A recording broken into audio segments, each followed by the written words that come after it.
At present, the European Commission and the UK Government are taking different stances on how the enforcement and recognition of judgments will be treated in the event of a no deal.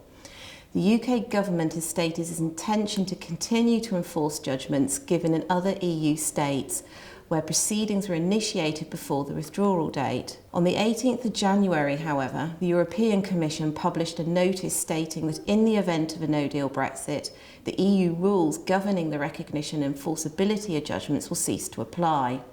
Its position is that where a declaration of enforceability needs to be obtained before any enforcement steps can be taken, the EU rules on recognition and enforcement will only apply to judgments to which such a declaration has already been obtained before the withdrawal date. If that step has not been taken prior to the withdrawal date, the EU rules will not apply to UK judgments, even where the judgment was handed down before the withdrawal date or enforcement proceedings were commenced before the withdrawal date. Litigants and potential litigants therefore need to prepare for the enforcement of judgments in EU member states to become more expensive and to take a lot longer. It is not only the enforcement of monetary judgments that may be affected, but also protective measures such as freezing orders and other injunctive relief.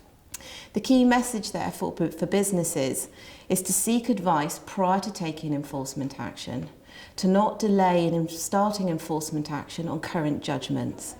and to seek legal advice at an early stage with regard to any potential dispute,